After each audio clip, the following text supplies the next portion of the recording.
नमस्कार दोस्तों, आज की इस वीडियो में हम कक्षा 9 की नई एनसीईआरटी की सोशल साइंस यानी सामाजिक विज्ञान की बुक लोकतांत्रिक राजनीतिक 1 इसके सभी चैप्टर को आसान भाषा में इसका सारांश समझने वाले हैं। अगर आप परीक्षा की तैयारी कर रहे हैं या जल्दी रिवीजन करना चाहते हैं तो ये वीडियो आपके लिए बहुत मददगार होगी। इसके ज़रिए आप जान पाएंगे कि प्रत्येक अध्याय में क्या क्या आप पढ़ने वाले हैं। हर एक अध्याय की डिटेल्ड वीडियो आपको अलग से मिल जाएगी। मैं वीडियो को 3 पार्ट्स में बनाती हूँ। पहले पार्ट में आएगा आपका चैप्टर एक्सप्लेनेशन, जो लाइन बाय लाइन एक्सप्लेन होता है, और दूसरी वीडियो होती है प्रश्न उत्तर की, जो उसके इम्पोर्टेंट प्रश्न उत्तर है, और तीसरी वीडियो होती है एग्ज़ाम के पॉइंट ऑफ व्यू से इम्पॉर्टेंट नोट्स की, जो शॉर्ट होते हैं, जिनको एग्ज़ाम के टाइम पे रिवाइज़ करना इजी होता है। तो चलिए हम अपना आज का शुरू करते हैं। आज का काम अपना जो हमें करना है, लोकतांत्रिक राजनीति को, इसके हमें हर एक चैप्टर का सारांश समझना है। तो चलिए शुरू करते हैं। आइए पहले थोड़ा समझते हैं इस बुक के बारे में। देखिए, जो कक्षा 9 की एनसीईआरटी की बुक है लोकतांत्रिक राजनीति 1, इसमें लोकतंत्र की मूल अवधारणाओं को सरल भाषा में समझाया गया है। इसमें लोकतंत्र क्या है, क्यों ज़रूरी है, संविधान की भूमिका, चुनाव प्रक्रिया और लोकतांत्रिक अधिकारों जैसे महत्वपूर्ण विषय भी शामिल हैं। ये किताब विद्यार्थियों को एक जागरूक नागरिक बनने के लिए प्रेरित करती है। अब देखते हैं इसके हर एक चैप्टर में क्या है। आइए देखते हैं। सबसे पहला अध्याय है लोकतंत्र क्या, लोकतंत्र क्यों। देखिए, इस अध्याय में लोकतंत्र की परिभाषा और उसके महत्व को समझाया हुआ है। बताया गया है कि लोकतंत्र में जनता अपने प्रतिनिधियों को चुनती है। यह तानाशाही से बेहतर व्यवस्था मानी जाती है क्योंकि इसमें लोगों की भागीदारी होती है।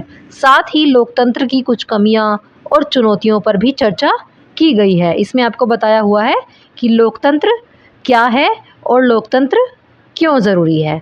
अब चलते हैं अपने दूसरे अध्याय पर। दूसरा अध्याय है संविधान निर्माण। देखिए, इस अध्याय में भारत के संविधान के निर्माण की प्रक्रिया को समझाया गया है। डॉक्टर भीमराव अंबेडकर और संविधान सभा की भूमिका पर प्रकाश डाला गया है। संविधान के प्रमुख मूल्यों जैसे न्याय, स्वतंत्रता, समानता और बंधुत्व को समझाया गया है।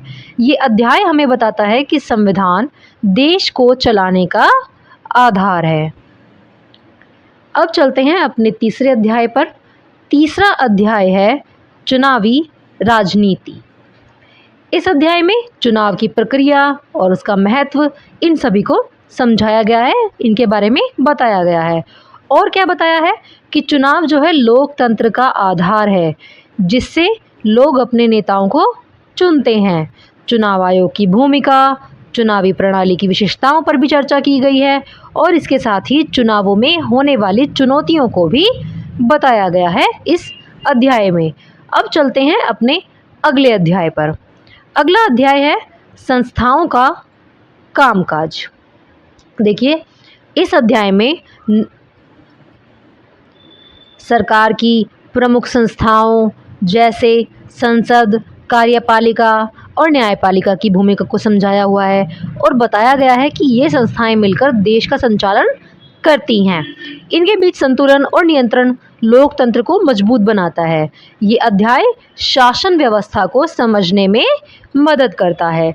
अब चलते हैं अपने इस बुक के अंतिम अध्याय पर, जो है लोकतांत्रिक अधिकार। इस अध्याय में नागरिकों के मौलिक अधिकारों को समझाया हुआ है। अधिकार जैसे समानता का अधिकार है, स्वतंत्रता का अधिकार है और संवैधानिक उपचार का अधिकार है। इस तरीके के अधिकार हैं, हमारे मूल अधिकार हैं, जो हमारे संविधान द्वारा हमें दिए गए हैं, उसके बारे में हम इस अध्याय में पढ़ेंगे।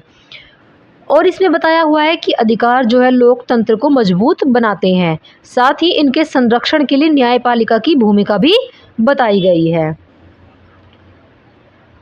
तो कुल मिला के इस पूरी बुक में हम लोकतंत्र, संविधान, चुनावी राजनीति, लोकतांत्रिक अधिकार और संस्थाओं, जो संस्थाएं हैं संविधान के द्वारा बनाई हुई, इनके बारे में जानेंगे।